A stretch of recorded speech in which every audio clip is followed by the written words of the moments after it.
Hello, I chose the Bay of Quinte for my Homelands presentation. It's not where I was born or where I grew up, but it's where I've lived with my family for the last 12 years, and I've had two links to the Indigenous presence here. The first is the town we lived in when we first moved into the area, Carrying Place. I've always loved learning about the history of the land in which I live, not realizing it was primarily settler history.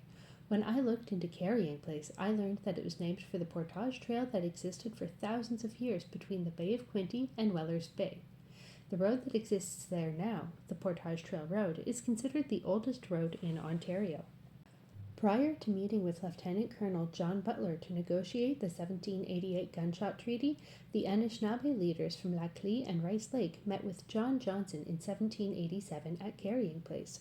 There was no documentation from the 1787 meeting, but it laid the groundwork for the later 1788 treaty. This cairn and plaque is actually located at the center of the village of Carrying Place at the corner of Portage Trail Road and Highway 33. My second connection is more personal. A little over 10 years ago, I was struggling with alcoholism. I ended up going to an inpatient rehabilitation facility in Toronto in early 2015. As a non-theist, I struggled with the concept of a higher power that is ingrained in the program of Alcoholics Anonymous. One of the other patients at rehab was Indigenous, and when I shared my struggles with him, he talked to me about his concept of the Great Spirit and shared this Great Spirit prayer with me. This helped me so much with my recovery that even though I lived roughly 45 minutes away, when I returned home, I found the AA group on the Tyendinaga-Kanien'kehá:ka territory because the Indigenous concept of spirituality spoke to me. The members of this group took me and my 15-month-old daughter under their care, introduced me to fry bread and wild rice, and took me to my first powwow in August of 2015. The Kanien'kehá:ka are not actually indigenous to the north shore of Lake Ontario. They come from the Mohawk River Valley in present-day New York State. During wars between the English and French, they sided with the British.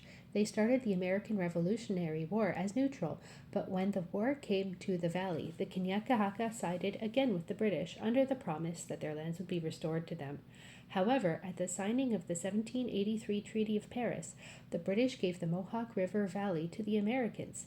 In recompense and in recognition for their allegiance, the Six Nations were offered any unsettled lands in Upper Canada. The Kanien'kehá:ka chose lands on the north shore of Lake Ontario, arriving at the Bay of Quinte on May 22, 1784. The Bay of Quinte is the indigenous lands of many nations. This includes the Wendat-ke-Nyan-Wet'suwet'en, now located in Wendat, Quebec, a northwestern suburb of Quebec City.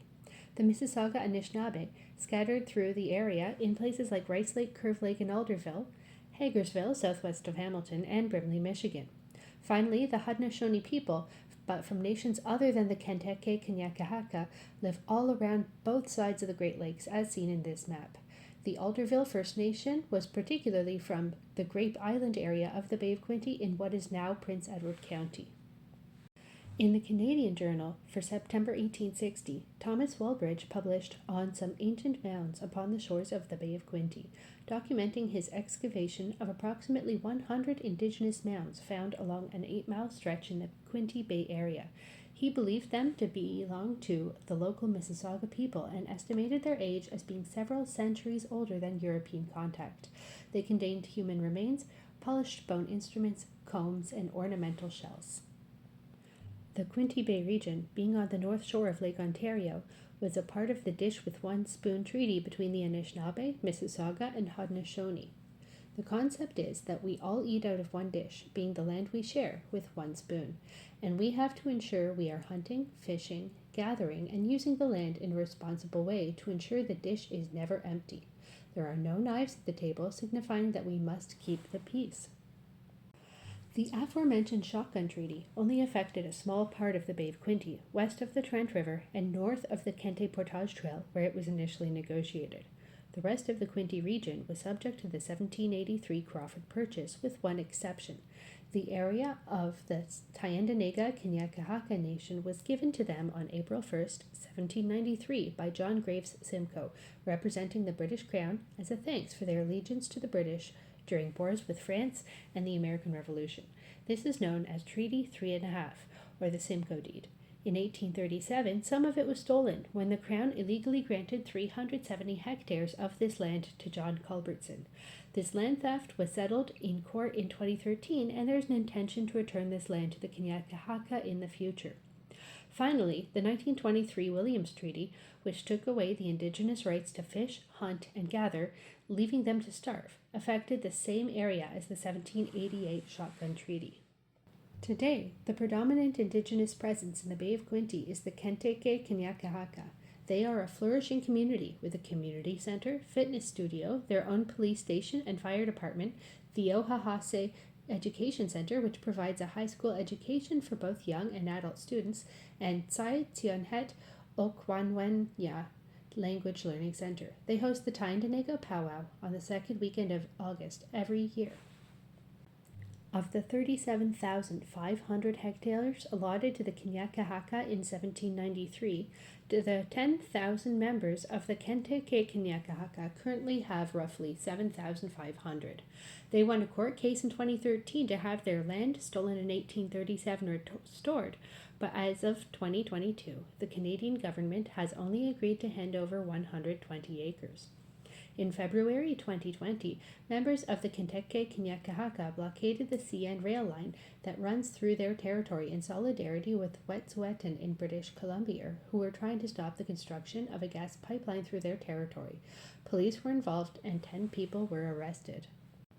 There are 4 things I learned throughout making this presentation and this course.